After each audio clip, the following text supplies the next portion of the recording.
In this video, I'll be talking about my experience playing through the Blood of Stein area. Obviously, it's not relevant content, but I'm just going to give my full, and that's what this channel is.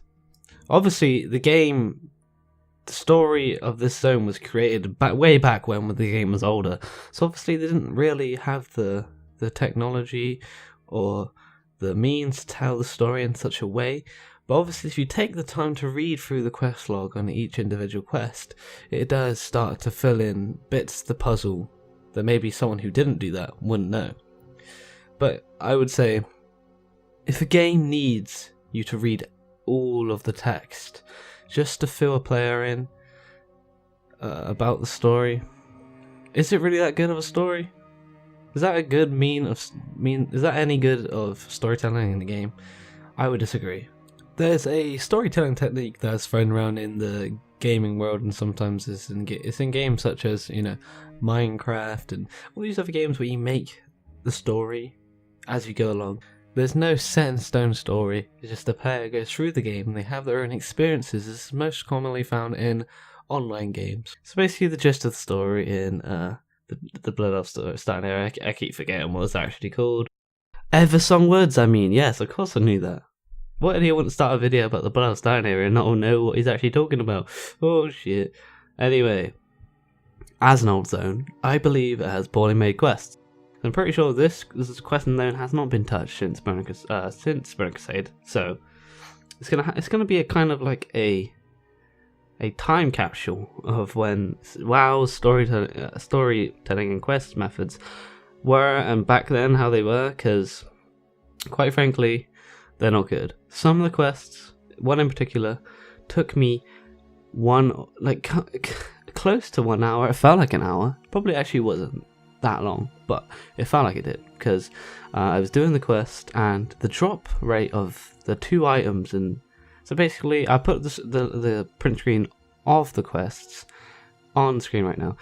These quests required you to kill like some zombies which weren't marked. This is a common thing as well.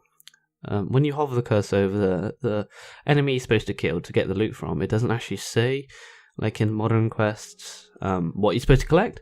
So it's kind of frustrating at that, but I got used to that because I was playing through. I got to 1 to 30.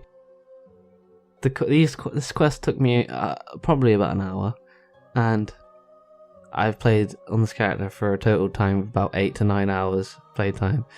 This is really frustrating. In between searching for I wanted to complete all the quests to get the full experience, taking advantage of this new system that Blizzard's put in about, the level being raised in each zone to like 1 to 60, so you can play through the zone completely and enjoy it and not be set back by a limited amount of experience, which would suck. It would really suck, and that's probably why before I didn't enjoy leveling so much, because I couldn't really fully grasp the quest line, or just throughout a zone like you can in modern times, like from Warlords of Draenei up, basically. That's one of my complaints. That's one of my main points, is the quests just really demotivated me from leveling through it. They're really frustrating sometimes. They just don't give enough information. Even if you read through the quest log, it just doesn't enlighten you. It just didn't click sometimes. And then you're looking around this area like, well, there's mobs here. I'll just start killing.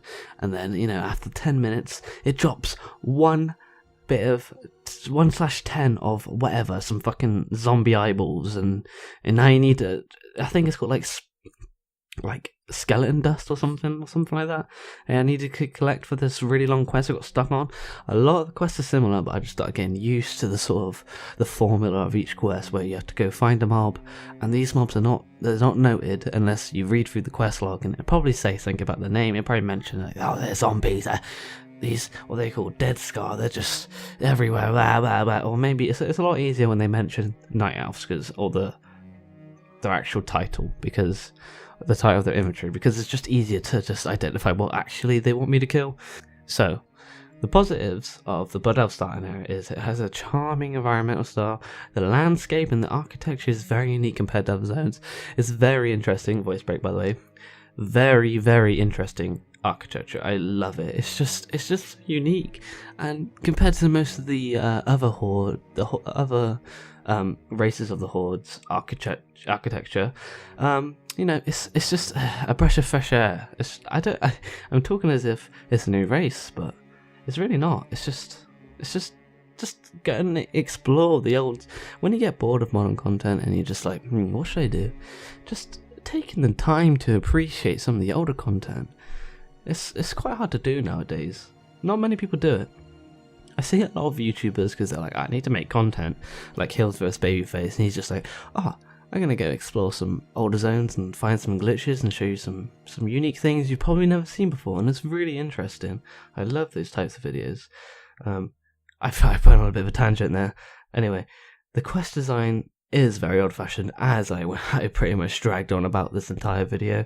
The quests are very, very far apart. If I didn't have the heirloom mount going through this quest zone, oh god, it would have been horrible. Oh, this is probably why I've never enjoyed Horde. I just feel like the quests in the older zones, even in the recent Cataclysm updates, well, not so recent now, 2010 or whatever, but that's 8 years ago, Jesus Christ.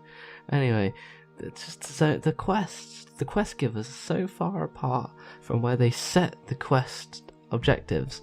I swear this is very common in the Horde side and less common in the Alliance side, and I've always been personally an Alliance player, but I've been playing the Horde because it's just new content, really, isn't it? It's kind of the same old, but you see different places, and you tend to go to different places and enjoy like the whole other side of the quests, and it's just missed content if you don't play through it, man. Anyway, so the quests are just not very unique at all, and it's just the standard kill collect quest mostly. It's literally, I don't think there was a single quest in this entire zone other than quests where it's just like, oh, please activate this orb. Please kill a mob and pick up something and collect this orb and just place it and just let it activate. Other than that, no unique quests. Alright, anyway, thank you for watching. I hope you enjoyed. This is the first of many, hopefully. This is just me speaking my mind. If you have any criticism, please leave it down below, and I hope you have a good day.